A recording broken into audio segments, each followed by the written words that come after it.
Keep them closed. What do I wanted to say there? And then what? Oh. Anything for Barbie. Keep your eyes closed. Oh, I just tripped over this stupid thing. So, the first take will be, you and I are walking into the bare bone bathroom together. I'm all smiles and you're just kind of like, okay? Can you do a face like, yeah, like you're just like. Okay. Here it is, Barbie, your new bathroom. Oh my God, Ken, it's perfect.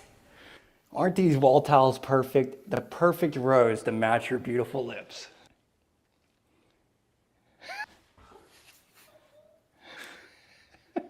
There you go. The floor mosaic towel is flawless for your tiny feet.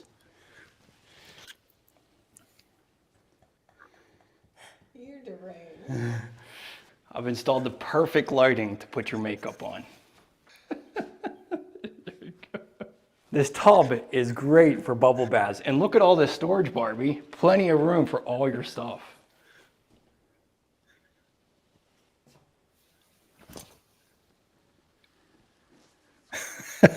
So anything for attention, right?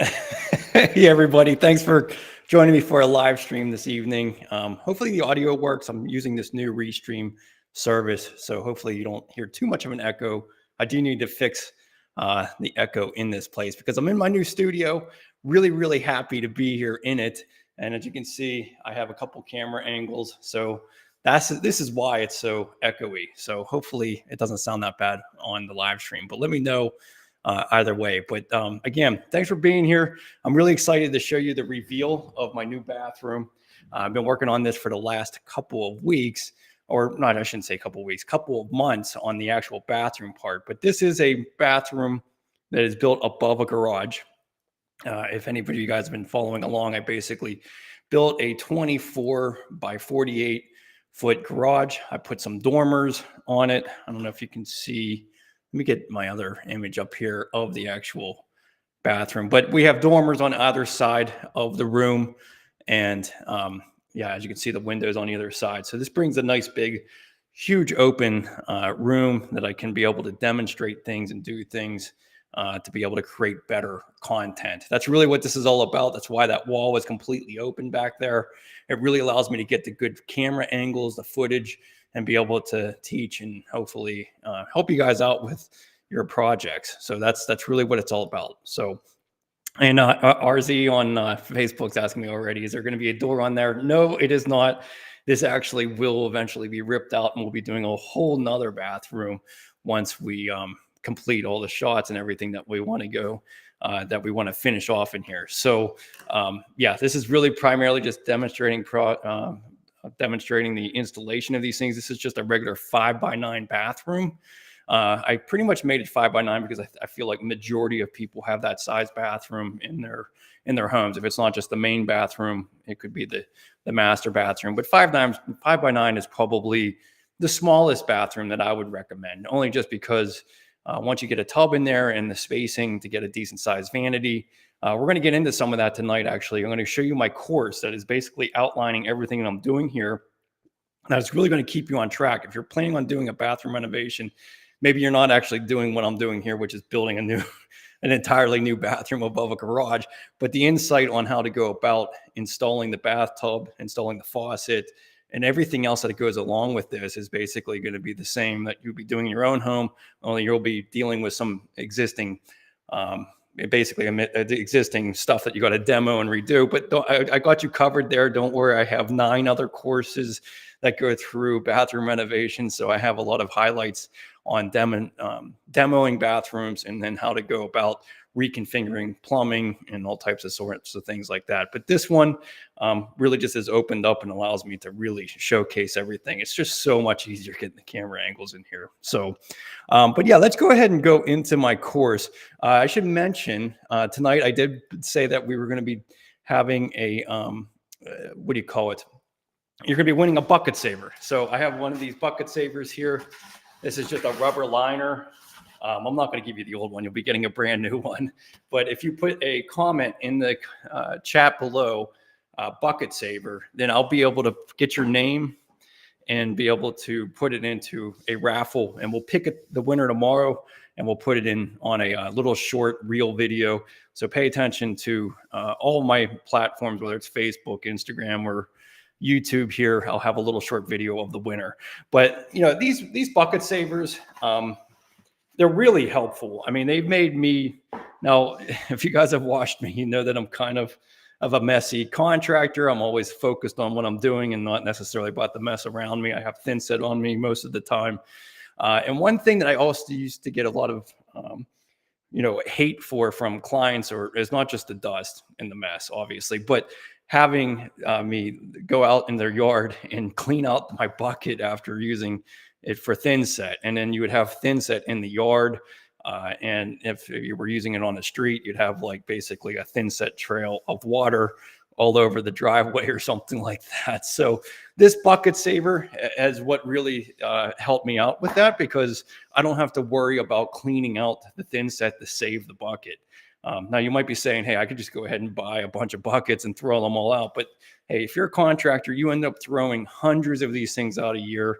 And really, it is nice, because if I make a mess in here, I just leave it in there, and I could pull out the rubber liner and get rid of the thin set and start all over again. So it's made me cleaner on the job site. I'm no longer trying to hide it in the bushes or anything like that. So it really is helpful for things like that. So anyways, we will be putting that in there, put it in the chat as far as Bucketsaver.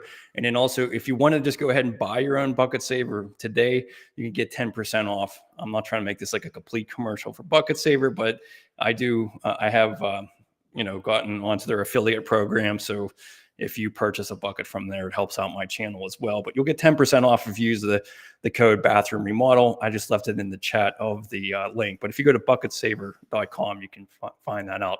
But I'll leave this in here, so when anybody comes in here, just put Bucketsaver in the chat so that we can choose a winner tomorrow. But getting into my course, let's get, how do we get this on here? Share screen, homepage, share. Okay. So if you don't know, this is basically every bathroom that I do. I pretty much put it into a curriculum for a course, and it's going to give you step-by-step guidance to go about doing this.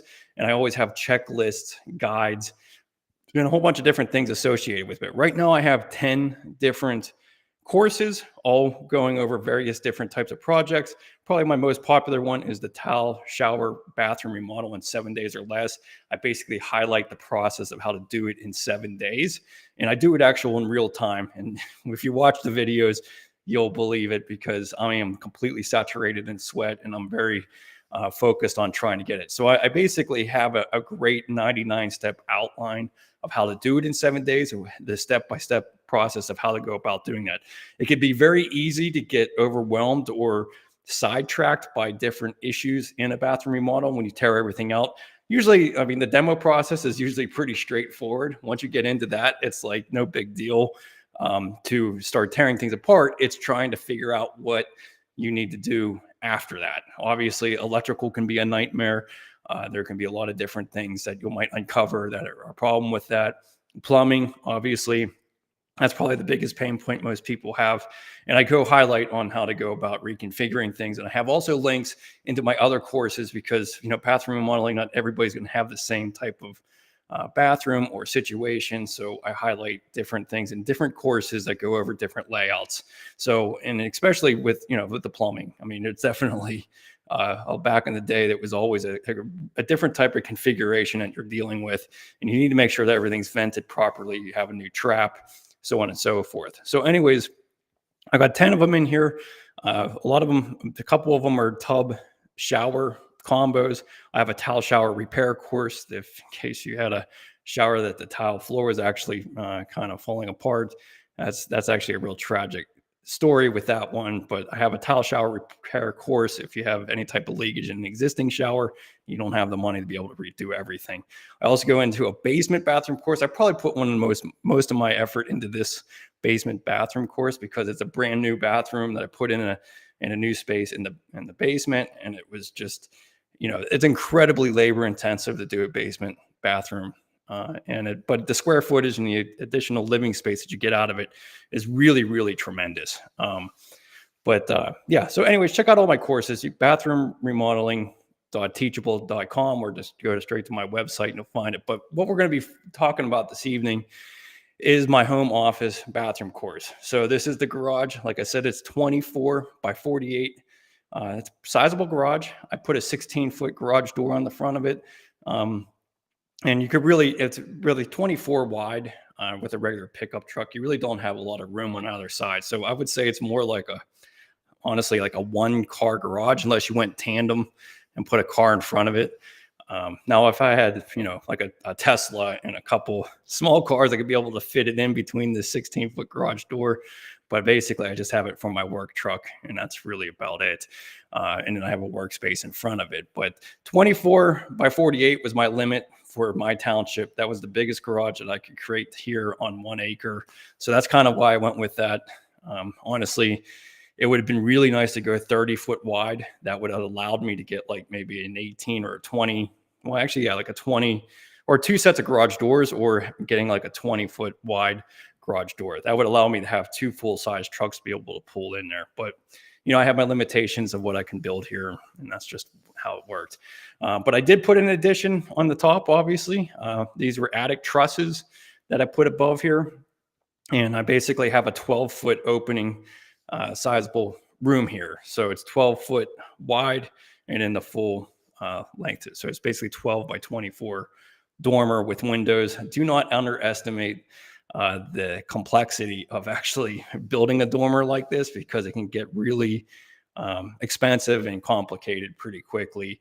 I'll show you some of the specs in my course here of the actual truss layout. And I mean, my goodness, they really, when they engineer to be able to support this space. So let me just show you here again. Where is my little? Yeah, so looking over here, just to support this 12-foot opening between the joists, they required me to basically put 4 trusses together to be able to support this 12-foot load. I'll show you that here in a little bit, but it's pretty ridiculous. And it really did cost quite a bit of money to be able to do it that way. All right, I just lost my course here. Share. There we go. Sorry. All right. So I go into all the different parts of this finishing. I'm not actually going to be explaining how to frame and build the actual garage, but I go into finishing this space. I really wish I would have gotten all the footage on the framing and everything that it took, but at the time I just wasn't taking any of that film and planning on teaching the entire process. So maybe on the next one, I'll definitely do that. But at least on this one, we go into heating and cooling. So I got a Mr. Cool Air Minisplit system that I show you how to install. It's actually really nice and warm in here. It works tremendously. I put in, a bunch of electrical things, different things you want to consider. And then I think this is going to be one of the most beneficial things if you're adding a new bathroom somewhere, or maybe you can just highlight what you have.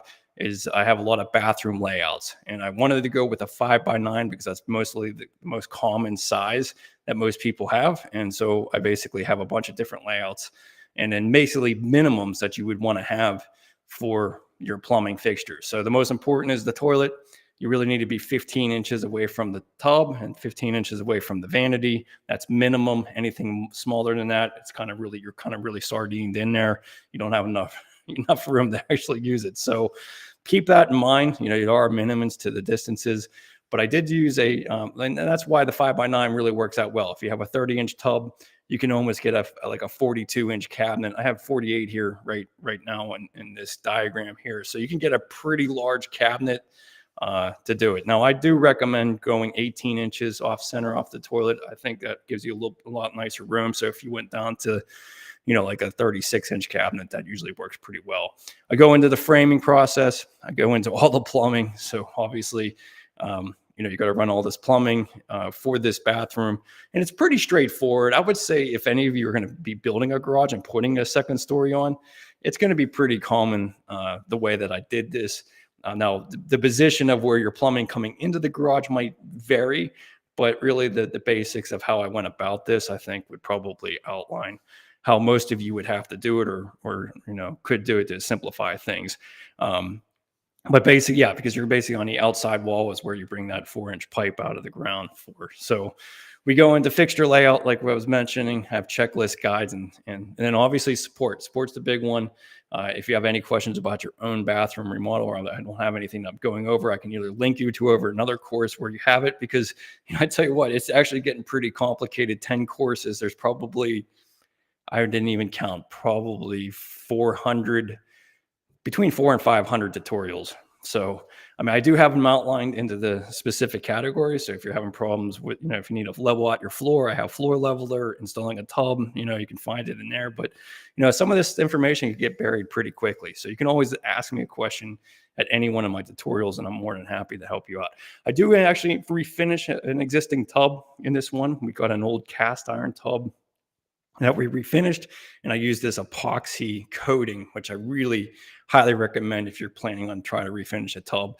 And a lot of these old tubs that are in these old bathrooms that some of you might be wanting to tear out, tell you what, you might want to consider just refinishing it. And I wouldn't have been one to claim that 10 years ago or even 8 years ago, because I've always heard horror stories of refinishing tubs and things peeling. And I've actually had my own experience with that where it was peeling. But this epoxy stuff, it's like a porcelain coating, really thick. It basically gravity fed type of layer. It's not a roll on thing. I mean, you roll it to be able to manipulate it, but it's like once it's finished, it's actually really impressive how thick it is. I mean, I don't have any firsthand experience of how long it really lasts, but to me, as long as you let it set up and completely harden, I can't see. I mean, I guess you can scratch it over time, but you can scratch any tub for that matter. But it's really durable. And I put a lot of abuse on this when I was actually installing it, because, and I would recommend that. I would recommend refinishing your tub after you have all your tile up and all the mess that you're making. Don't do it beforehand like I did here. But I wasn't really, in my mind frame, I wasn't really thinking about putting it into this space. So I just wanted to show a refinishing tub installation. So that's kind of why I did it beforehand. But I would recommend doing it after everything's done. And then you're going to have a nice finish that's going to last a really long time. But that's just one part of the course, is the tub refinishing. Because I really think that if you have an old cast iron tub and that is something suitable to you, I think it's really worthwhile refinishing, because it's going to be hard to find anything similar to that they make these days. Drain assembly, PEX. I run all new PEX. We went with an electric tankless water heater. If you guys have been paying attention to any of my videos on that, be aware that, electric is definitely going to take a big part of your electric panel to feed one of these things if you want to have any substantial amount of water. I got the 18 kilowatt unit, which takes two double 40 amp breakers in my panel. And I had to get some 8-gauge wire to run for that. So it was actually cost almost more for the wire and the breakers than it did the actual unit. But in this space, it really makes the most sense to me. Now, I mean, gas would have been better, but then I would have had to have some kind of, I guess I could have got a propane, probably adapter of some sort. That probably would have been, honestly, the better choice. But this is on demand. I could just turn this hot water on immediately and be in good shape. Not that you can't do that with the gas, but the electric in a space that you're not going to be using all the time, I think it makes a lot of sense. And it's pretty inexpensive. I mean, $300, $350 for this unit, and you're able to get 120-degree water. You're only getting about 1.5 gallons per minute, but that's usually sufficient with a lot of the fixtures. I'm going to be putting a kitchenette in here, so we kind of did all the prep work and the electrical for that. The kitchenette will be a future project. We're going to be doing some tiling and some unique lighting setup on it, but we at least have all the structure in this course on how to go about that. Now, I did do red guard in this one.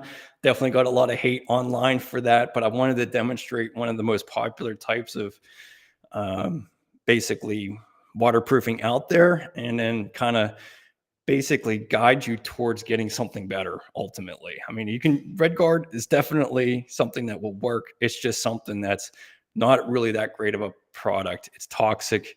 It's very thin, and to be able to get the correct mill thickness to compare to other types of waterproofing, it's really tough to get there. And that's kind of what I demonstrate in that whole video series. If you guys seen any of that, it's basically trialing it and getting, you basically want to have 80 mils. You want to basically have 1/16 inch of membrane after it all dries. And a lot of people are just doing 2 coats of red guard with a roller.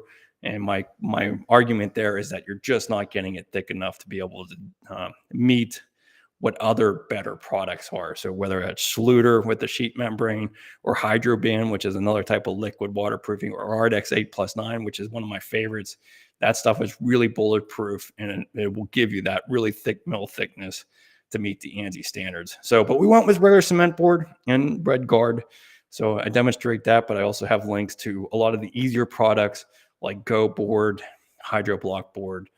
The foam boards are honestly just the easiest. If you can get foam board in your area that is affordable, I think Go board's $30 a sheet. Hydro Block will be the same if you can purchase it there as well. A lot of these other ones like Weedy and Schluter, they definitely aren't. I mean, they're becoming unaffordable to a certain extent. So it's kind of tough to find some of the foam boards, but there are a lot of different manufacturers that are making this stuff. Foam board is going to be the quickest. We get into a whole bunch of tiling, obviously. So you can see that I have the pink bathroom here. That is, might not be everybody's taste, but it was really a pleasure to actually work with some really decent tile and have some color. I'm kind of tired of seeing the grays and the whites and the 24 by 48 inch tiles. I'm kind of over the 24 by 48. I really, a 12 by 24s, I should say.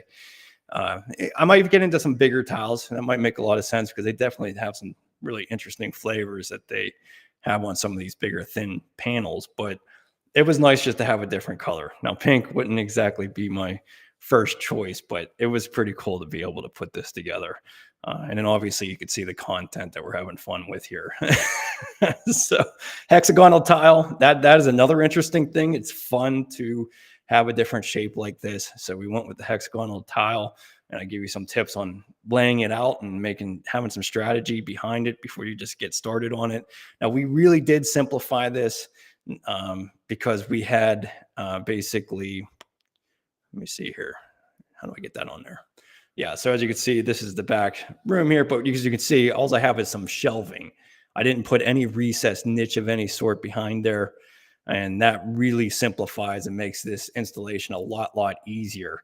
So, if you're going to want a recessed niche and stuff like that, just know that, hexagonal tile is going to definitely take you some more time to be able to do. So, but the layout of it is really important, templating things, making sure that everything fits before you just get started on it. And then, so I have a lot of highlights on how to go about doing that.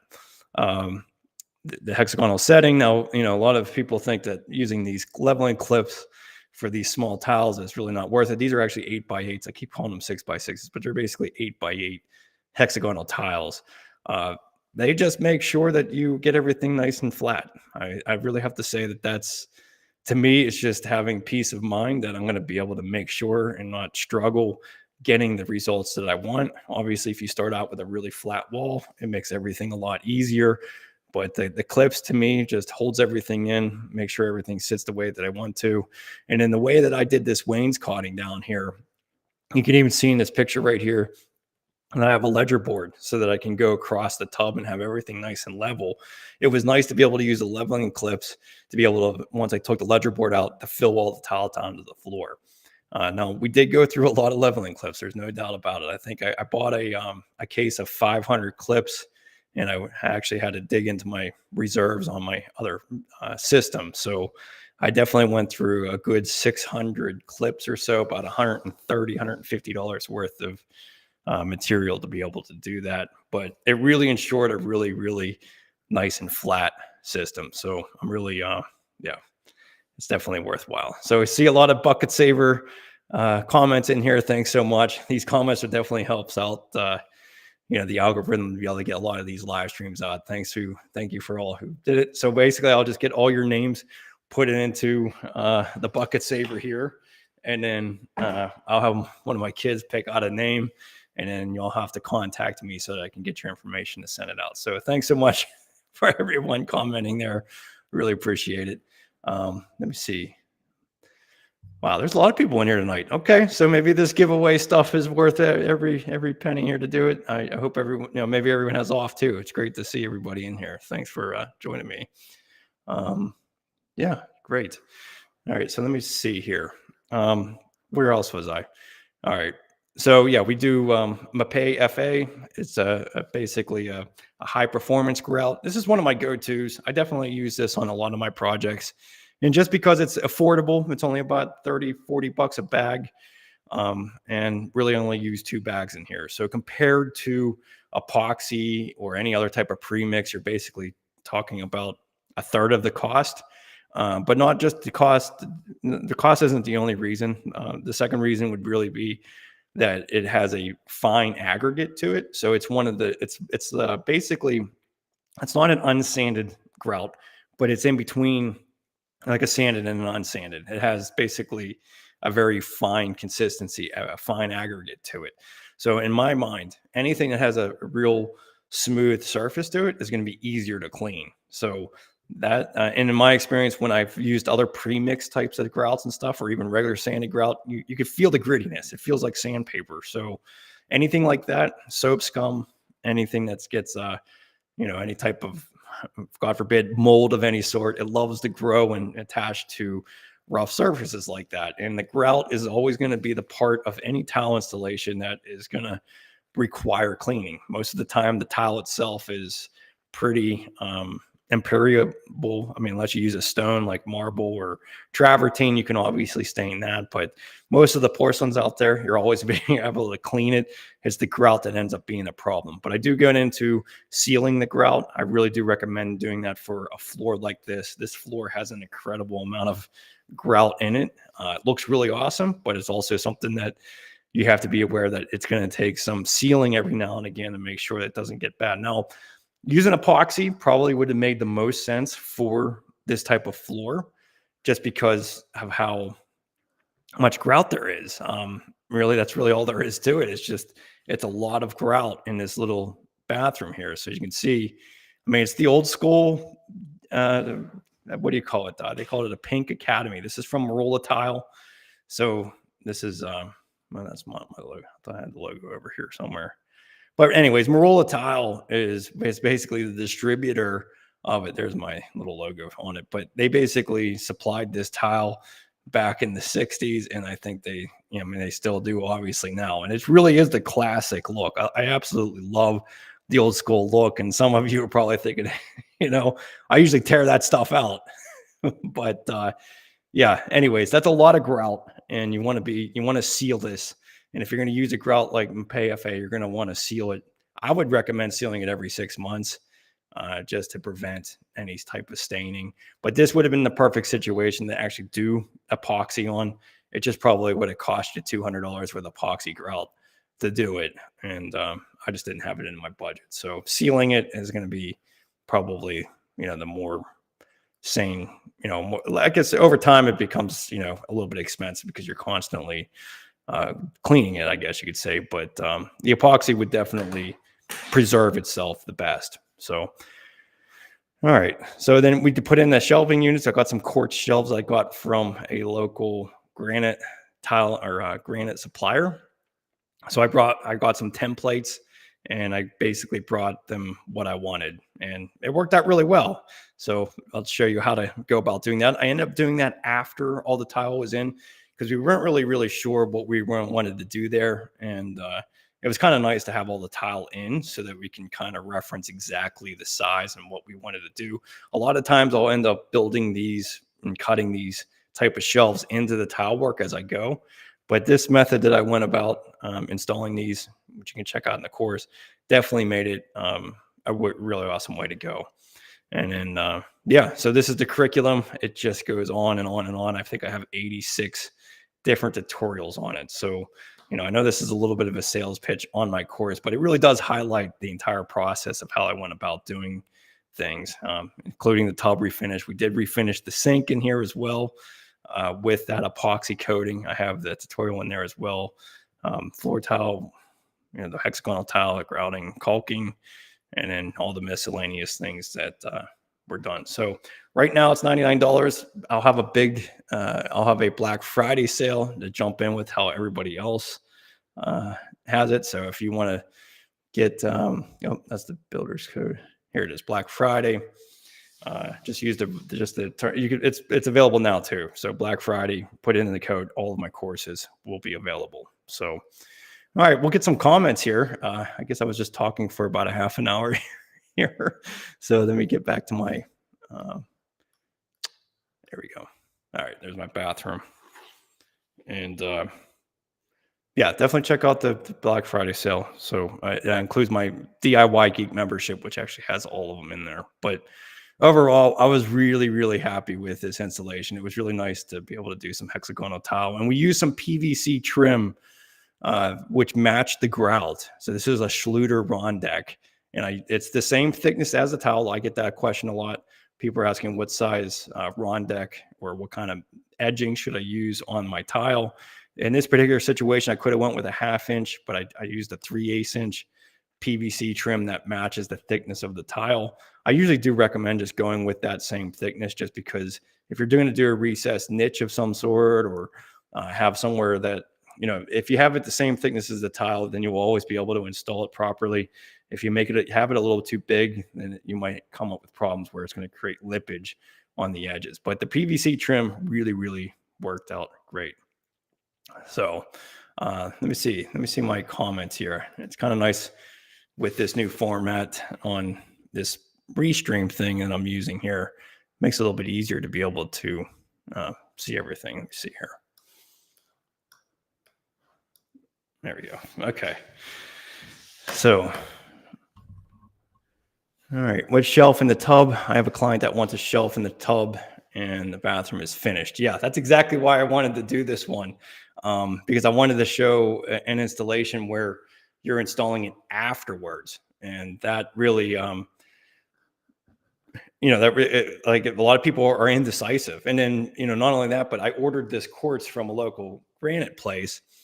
And, it was nice to be able to order that afterwards and not have to be waiting for it. That's one thing. A lot of clients are indecisive on what they want on their shelving. And maybe you didn't get it, communicate well enough for them to get it, that you can always install it later. So that's basically what I have in there. So basically all I did was use some epoxy and use some coins. I actually used dollar bill, there's $1 gold coins. You can pretty much use anything. You can use quarters even.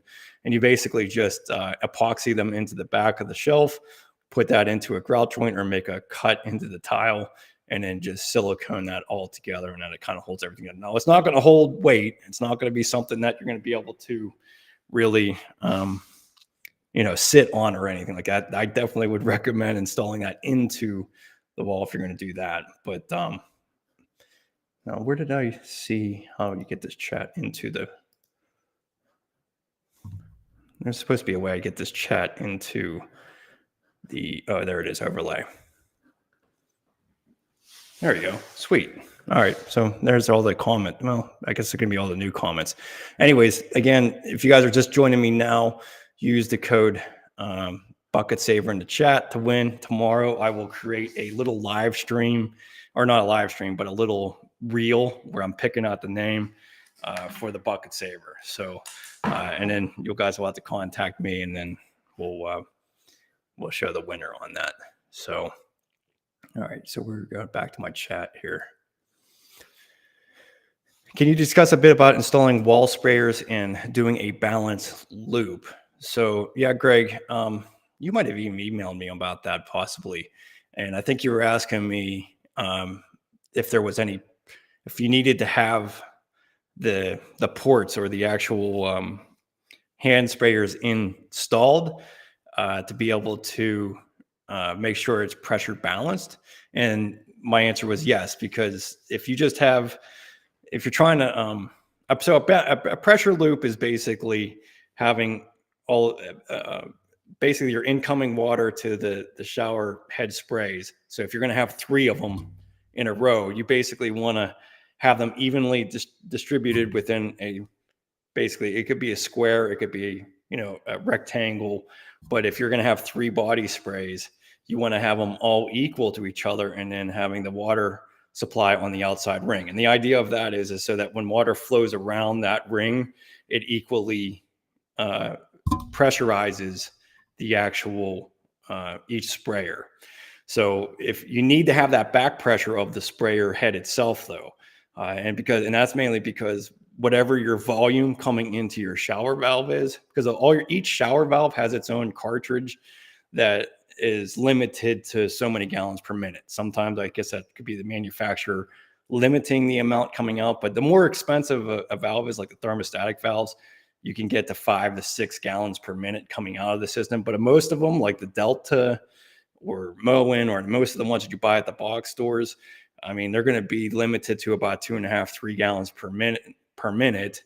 And so that amount of water going into that pressure loop is what's coming out. So if you have shower heads that are like 0.5 gallons per minute, which I think a lot of them are these days, they don't really have like 1 gallon per minute body sprays anymore. Most of them, I think, are about 0.5 gallon per minute. So that's 1.5 gallons per minute. That's half of the amount that's coming out of the valve. But in order for that water to be evenly pressured in between each one, you need to have a pressure loop where the water basically pressurizes around that loop and then comes out of each sprayer. It's really hard to describe over here on that's probably why there's probably not very good podcasting type things on contracting, because it's hard to explain without actually seeing it, and pulling it up on online might be kind of tough. I could probably try to look something up here, but really it's getting into more complex now. Some of the valve systems that you come out with, like for instance, like a digital one, they actually just have each one that goes separately to each one of the shower body sprays, because you can turn one on at each time and it's all digitally flowed. And there are some other different diverter shower systems that just you don't have to be worried about having a pressure loop. You can just do them all in a line. But I think that really has all to do with how much volume is coming out of that actual diverter valve. So sorry, Greg, it's much easier to have a little diagram to show exactly how and why that is. But the big thing is that you need to have the back pressure of those actual units to be able to see how it's going. A lot of people always wanted to have, and I really started out with that a long time ago, because clients would ask me, hey, I just want to put another shower head on the other side of the shower. Can we just go connect right off of your shower port and bring it over there? And I'm like, no, that's not going to work that way, because basically all the water is going to come out of that first shower head, and you'll get very, very little from the other side. Most of the time I would recommend that they would have to have 2 separate shower valves to be able to do that, or have a diverter valve that would flow the water to each one evenly. You can't just branch straight over to it, because it's not going to work out very well. So, but yeah, those are definitely some luxury items getting into the body sprays. And I think they're worth it. I like the body sprays over the rain shower heads. I would spend money on body sprays any day of the week versus the rain shower heads. Some of those rain shower heads don't work. You get 30 seconds of cold water as soon as you turn them on, and they also cost a fortune. So if you had an extra $500, I would probably get the body sprays, and then and forget about the rain shower head. Just get a rotor shower head on it. So Kathy on YouTube says, can I use Mapei lightweight mortar with polymer for large tile on meshed taped seams on my fiber cement board, following with Mapei Aqua Defense for waterproofing? So yeah, Mapei Aqua Defense is another great product for waterproofing. And yeah, I mean, really any type of modified or even unmodified thin set, honestly, for the alkali resistant tape is going to be sufficient. I mean, the polymer modified is better all the way around. There's not too many instances that are even use unmodified anymore. There's pretty much two reasons I would use unmodified. One is if I really wanted to pay attention and follow Schluter's rules. If I was using a Schluter Ditra, they always recommend unmodified for the top, setting the tile to the Ditra. And if I wanted to make sure that I had the warranty with Schluter, I would go with the unmodified. So, but that's really not the reason I would even use it anymore, because all the big manufacturers like Mapei, Ardex, Latacrete, you custom even, they're all gonna warrant their thin sets over a waterproof membrane like Schluter. It's just that Schluter's not going to hold the warranty. If your tile's falling off of Schluter, they're going to say, hey, it's the thin set, it's not our thin set. So it's their problem. But, they're all going to warrant their stuff now. So I always just go with modified thin set, even top of Schluter now. But anyways, the two reasons I would use unmodified is, one is if I was using like a natural stone like slate, and I was really, because I'm not the neatest tile installer. Everybody knows that. I'm trying to get better, but I always get thin set on the outside of the tile.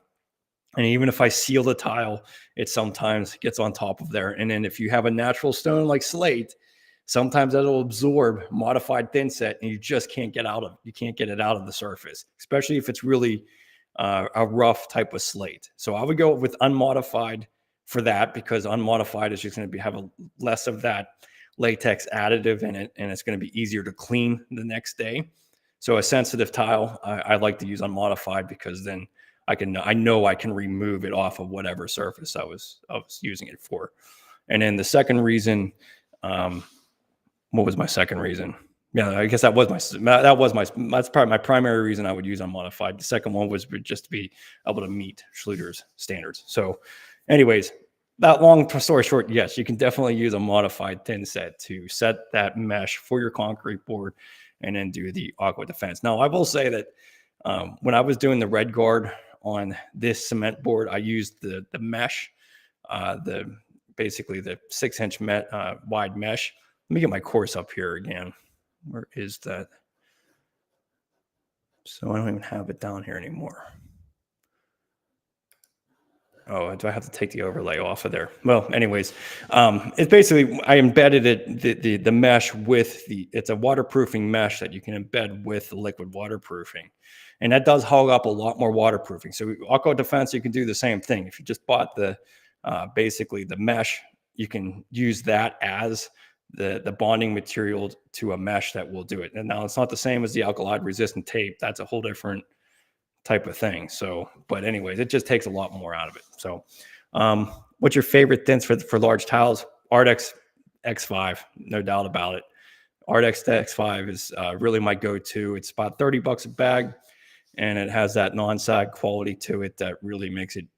And one of the biggest reasons is the pot life. I get about almost 3 hours out of a bag of that, so it gives you plenty of time to be able to make all the cuts and be able to do everything. So if you can get Ardex too, I guarantee you won't be disappointed. It's something I've been using for years and years, and don't intend to really change. Now, there are some higher quality Ardex thin sets they have out there, like the X77, the X65, and they have a lot more non-sag quality to it. So if I was doing some kind of waterfall feature, a mosaic of some sort, that would definitely be somewhere I pony up and buy that premium brand. Glass tile would be another one, because it's definitely, just a better quality thin set all the way around. So what distributor? Best Tile. I'm using Best Tile for that. I think you have to argue with them on the price a little bit to get them to come down though. So what would you rather work on? Houses built in the 1920s or houses in the 1975? Kevin on Facebook. Boy, that's a tough one, man. The 70s I'd probably still go with 70s. I don't know. That's a tough one, because the 1970s, there's a lot of poor construction. That's when they really started to manufacture things quickly. So you got to get a lot of homes that just weren't done well, especially in the plumbing end of things. It's just totally unexpected problems that you would just never, like things not being vented, things not being plumbed properly at all, like structure not being very sound. 70s is kind of tough.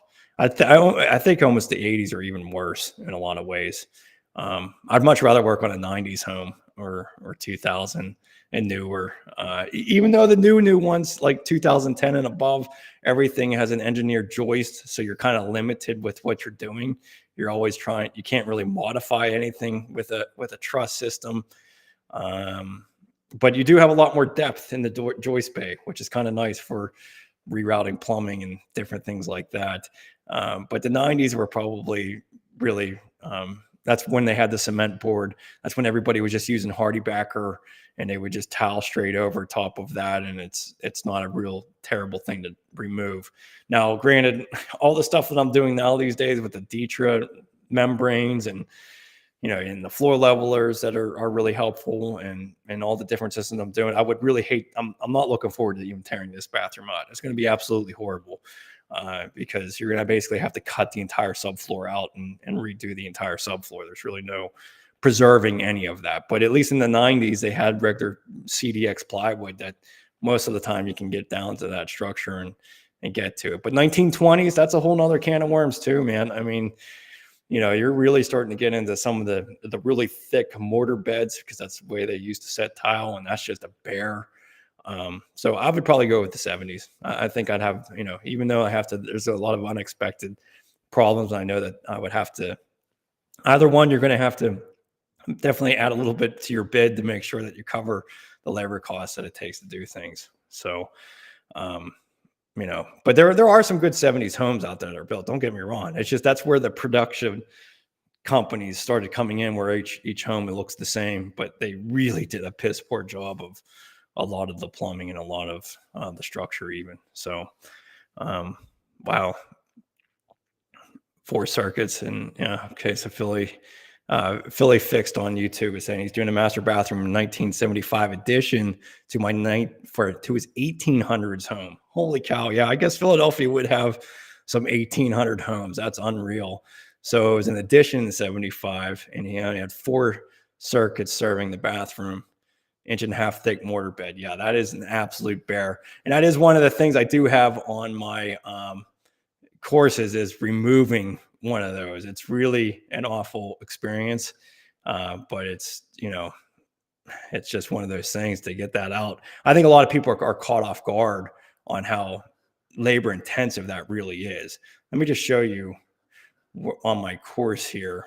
Where do I have that here? So one of my courses I do, and if you guys have followed me along, you guys have seen some of this before, but let me see here.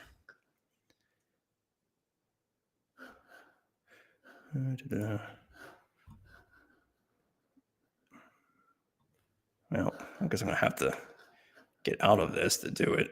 Let me see here. Bathroom remodeling.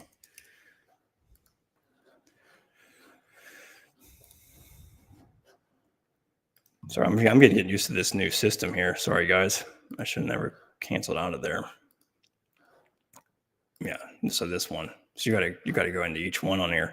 But anyways, the custom converting a tub to shower system, that's the one that had the old. So yeah, you could see here the old mud bed walls with the metal lath. This is an enormous amount of work to remove. Don't underestimate that. And I really do feel bad for a lot of homeowners that buy houses that are this old and have that old mud bed, because they really have no idea what they're getting into when they decide they want to remodel it, because it's not as just simple as, it is as simple as tearing it out, but it's an enormous amount of work. And as you can see, the mud bed floors, about 2 inches thick. This one I was lucky with. They didn't actually notch the joists. Some of the old 1920s homes, they would notch the joist, and then you'd have to reframe basically everything. But that was a big, this was a 1950s home. So that's probably why they had that. But I go into installing a regular shower base and then some 12 by 24s, kind of modernize the system. But yeah, those older homes, unbelievable amount of weight. I think I had 5,800. I think it was 5,800 pounds. Basically 2 ton of waste just in that little 5x9 bathroom. So it's unbelievable the amount of waste, or the amount of concrete that's built into those things. So let me see who else is on here. I'm gonna bring my chat back on here. How do I do that? There we go. So, again, I want to emphasize to you guys that, the Black Friday sale I'll have on these courses. So if you're interested in it, really, it's going to be the best way to get in contact with me. If you have your own bathroom, you need any type of support, you can leave a comment down below of any of those tutorials, and it'll help you out. It'll help other members out too, which is really great. If you guys, if somebody else has a bathroom that has a scenario that's different, you leave a picture down below showing how what kind of problem you have. It definitely helps everybody else. So it's kind of like my little community on there. I don't really have anything on Facebook as far as a group goes. So the courses is really where it's be. So does your course teach how to bid? I currently installed a acrylic wall system. They average just the wet area 12 to 16,000. I hate putting this product in people's homes. So who's they? So they average, 12, 16,000. It's probably, I'm really having a hard time keeping up with costs in a lot of ways. I do have what I've charged for the bathrooms that I've done in each one of my courses. I have basically my actual bid that I put together and highlighting how I go about doing that. I am planning on putting something together to try to help out with that. There's no doubt that some of this inflation costs are really kind of jumbling my brain with like what to charge for things, just because everything is going up at such a rapid rate that it's like, if you were a new contractor, like you want to make sure that you're going to be able to make a profit and be able to continue to invest in your business. And so it's kind of hard for me to wrap around like the overhead costs that a lot of you would have starting out, and then trying to incorporate that into what you would need to charge. But, I've always said for the longest time was, I would try to bid myself $1,000 a day and really bid things by the day, try to evaluate what it would take per day to do something, and go off of that. But so depending on what your overhead costs are, if you had to get a new truck and you're starting out with trying to get all new equipment and stuff like that, I mean, you're going to have to charge more. You can't be just paying attention to what everybody else is charging, because I bet you some of the people out there are not charging enough to keep up with everything. So, but I know the big guys, the guys that are putting in those 1 day bath fitter type of systems. I mean, they are not cheap in any fashion whatsoever. And so I know that they can definitely, you could pretty much outbid them in a lot of ways. Not that that's necessarily the goal, because what you're going to be doing most likely is going to be better and more labor intensive than what they're doing, because they're literally just over sleeving an existing tub.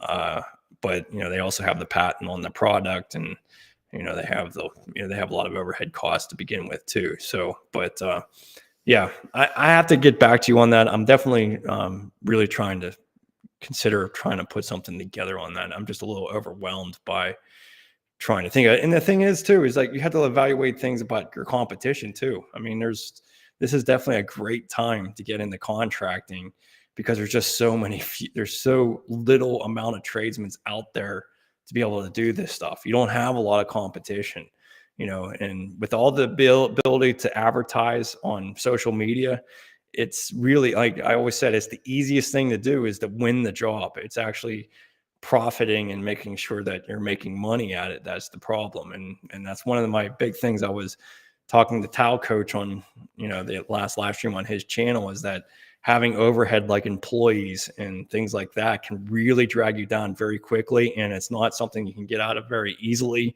And I really feel like you need to, if you're starting out in this business, you need to have a good, not that there's a really time limit for it, because you can learn really quickly. But, I feel like if you're managing your jobs and you have 5 years under your belt, then you at least know what kind of employee is going to hopefully generate more money to make it all worthwhile. And you're already used to managing each project. So if you've done at least 10, 12 bathrooms, then you already kind of know the formula, what it takes to actually do it. And then you're also knowing what to avoid, obviously what kind of clients to avoid.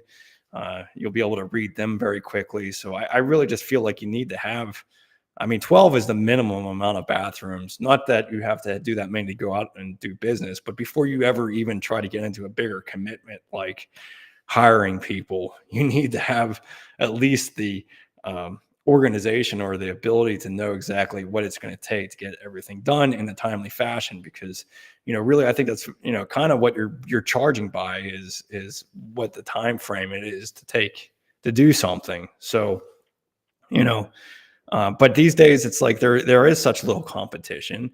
It's hard to charge the money there's going to be, the higher your price goes, the more that, it might take 6 months before you win that job. And that's the big thing about when you hire employees or have people that are depending on you, you end up taking jobs on that you might normally wouldn't have taken, or you're charging a little too less so that the people can do it, start immediately. So the more that you charge, like say if you're charging the 20 grand for, an acrylic surround type of thing, they're going to sit on their laurels for a while and think about it. And they're not going to jump and say, hey, yeah, let's go ahead and do this. Now, there obviously are people that are in emergencies and they have a leaking tub as it existing right now. That was on one other thing. I didn't realize how many people are starting to use their homeowners insurance policies for bathroom leaks or bathroom problems. And that right there, they're getting a substantial amount of money. Not that they're going to not pay that out of their own situation eventually anyways. I mean, obviously insurance companies don't like to lose, and they always increase your cost over time, but at the immediate emergency situation, they can they can get money out of their homeowners insurance. Which is all I'm saying is that your price needs to be, you can't just be feeling bad for that person and giving them a very low price. You need to be making sure that you're staying profitable. So, and a lot of those people, they might not have the budget to be able to afford what it's going to take you to be able to do it and stay competitive. You're better off just staying at home, marketing the stuff that you have to get those higher paying jobs, than to run out and get something that's just not going to be as profitable. And I'm just saying that from experience, because I've done it over and over and over again. I feel bad for somebody because of the situation that they're in, and then you get into it, and it's just, you spend so many more hours on it than you should have, and your bid is your bid, and you walk away just kind of salty about the situation, but it was because of your own doing of not really analyzing what it costs. So in each one of my courses too, I do have a checklist of all the materials. And so that's really actually helped me out a lot in the last couple of years, was just actually itemizing every single item that I'm using in the bathroom and evaluating what that all costs. I was really poor at doing that, and COVID and the spike in all the materials and stuff has made me look at that much more closely. And I definitely realized that I was not estimating enough for miscellaneous items. It's like every time I would complete a bathroom project, I'd have hundreds and hundreds of dollars that were just going into those small items at the end of the project. And it's just like, that was all supposed to be my profit. And I'm spending it on anchors and stupid things that you're just not accounting for. Even when you buy that big bucket of 3.5-inch deck screws, I mean, those things are $120 a bucket now. Somebody's got to be paying for that. It's not just coming out of your van and being put into someone's home, and unless you're charging for that, you're not you're going to realize that you're not making as much money as you really should be. So yeah. So anyways, yeah, I'll work on it and try to get a better understanding or thought process on how to go about charting. But that's definitely one of the most challenging parts of this whole deal here. So what kind of epoxy grout do you suggest? Is it truly stain free for, like people say, or are we doing our master bathroom and my wife wants to the most mold resistant grout there is? Price be damned. Okay, well, hey, that's a good attitude to have for epoxy grout, because it is pretty damn expensive. I think right now, my favorite is Spectralock Pro. I really find that the easiest epoxy out there to use. Not that I haven't tried them all, but I definitely have my fair share of usage. And I've probably used Spectralock Pro. The good reason, to be biased, I probably have used more of their epoxy grout than any other ones. So that's why it's so much easier for me to use. But I really do recommend that for a beginner in epoxy, because it really is easy to remove, and you have very, very little residue or haze. Now, it all depends on the type of towel that you're installing.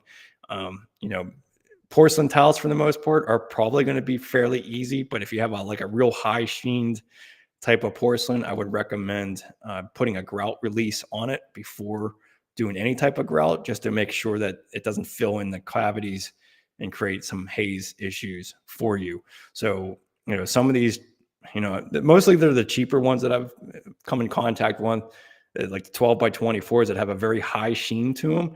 They're actually porous, and the grout can get into those pores and be very, very difficult to remove. Whether that's regular grout or epoxy. So I would definitely use a grout release. It's a very cheap product. You just roll it on, let it sit there for 20 minutes, and then just proceed on the grouting. It basically is just filling in those pores so that the grout doesn't get into the pores of the porcelain. But epoxy, Spectralock Pro, and I over the time that in the homes that I've had, it's definitely been the one that you can scrub and get back to clean. Now, does it get dirty and collect dirt? Absolutely. But every 3 months or something, so we take a scrub brush, with some deep grout cleaner of some sort, even vinegar, whatever, and just scrub the hell out of it, and it comes back, even when it's like a very light gray or a light tan or even white for that matter. I've definitely, me personally, if I was using a white grout, I'm absolutely using epoxy. I'm not going to use anything else because I just don't trust the stain resistance ability. But I do, the Spectralock Pro is very fine consistency, and it's also one that's going to be easy for you to clean. And in my experience, it really is the best stuff out there.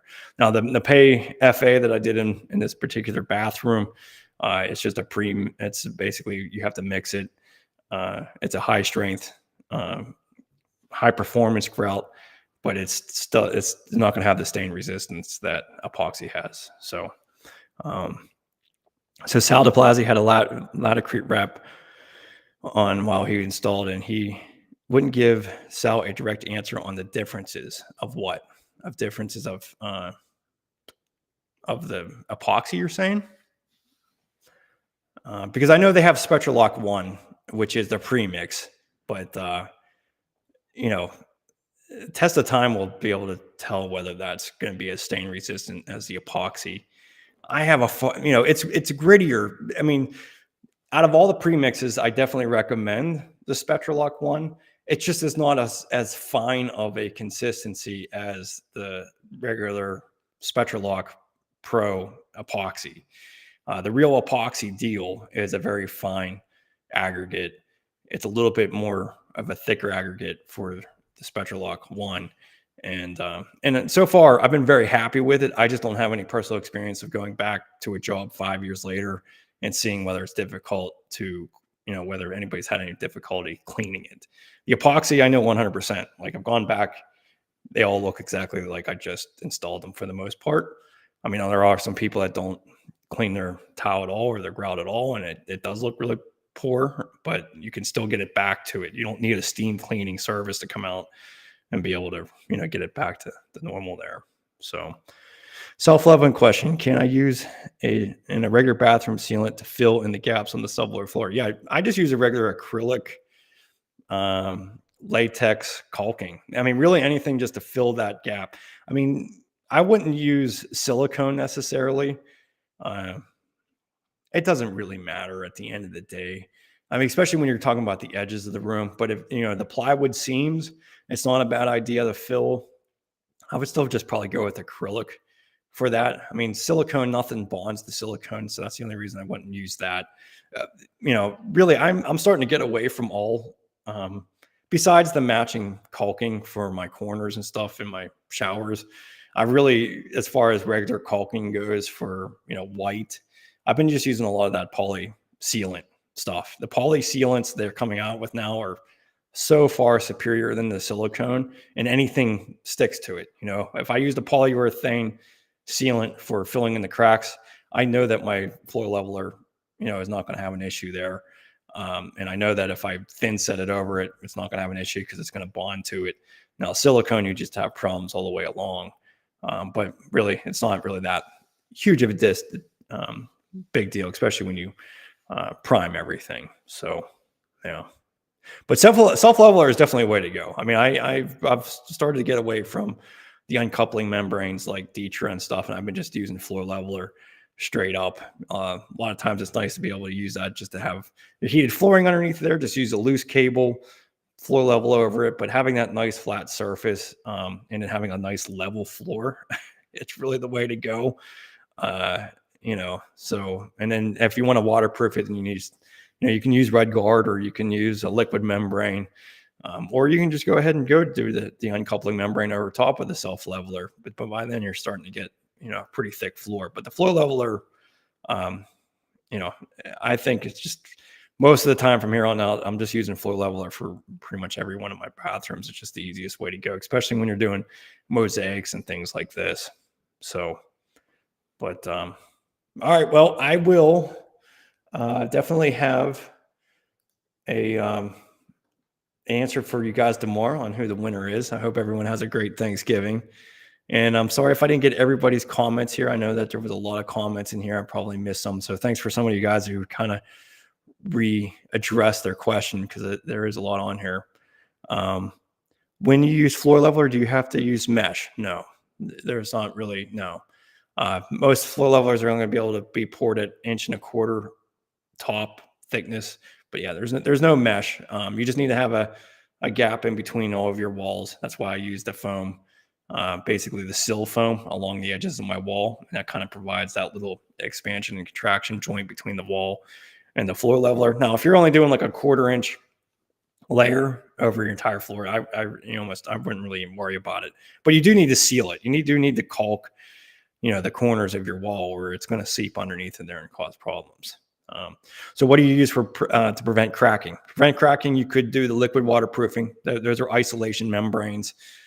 So if you did Hydroban, if you did Red Guard even, that's going to be considered a crack isolation membrane. It basically is just separating the actual cementitious and plywood layer from the actual tile. And then if you really wanted the uncoupling membrane, which is like Detra, that would be the next level of step if you're really concerned about cracking, that you would go with, so that the uncoupling membrane is really separating that layer a lot. So the uncoupling membrane and the crack isolation membranes are two different types of theories in a sense. And I would have to argue that the uncoupling membrane is the superior product. It's going to provide more crack isolation compared to just a regular crack isolation membrane. So, most of the time when I do the floor leveler, I just do a liquid waterproofing that acts as a waterproofing and a crack isolation membrane, and should provide for those minor things. Now, crack isolation is the minimal amount. It's just basically separating those layers, and anything structure, anything that's has a decent deflection, and it's not going to withhold. And even in an uncoupling membrane, you have your limitations on it. So at the end of the day, it doesn't really matter. So Schluter seminars steer you away from liquid. Of course they do, because they don't have a liquid membrane. They definitely, Schluter is all about Schluter, and hey, they make a lot of great products. I just kind of stopped drinking the Kool-Aid after a while, because their whole modified, unmodified thin set thing still drives me nuts. And the modified thin sets are going to be far superior for bonding, and all the big manufacturers are warranting their stuff over it. Every other waterproofing system out there isn't specifying what kind of thin set you use. But I will say that, I have done a lot of Schluter. I will probably still continue to do a lot of Schluter. I'm just not going to necessarily use all of their products, and so take it for what it is. Some of it's a little bit ridiculous. So, but so, all right. I think that's about it for this evening. I've been over here, about an hour and 10 minutes, my normal thing. So, all right. Well, hey, have a great Thanksgiving. Thanks so much for being here. I'll look out for my short tomorrow. I'll announce the winner for the Bucketsaver. I'll basically put everybody into this little pail and have one of my kids take it out. So, Greg, IQ saws are definitely pretty awesome for this space. Just if it was your only saw, I probably would stay with my DeWalt wet saw. Definitely going to be something you can guarantee your things. So, all right, guys, take it easy. See ya.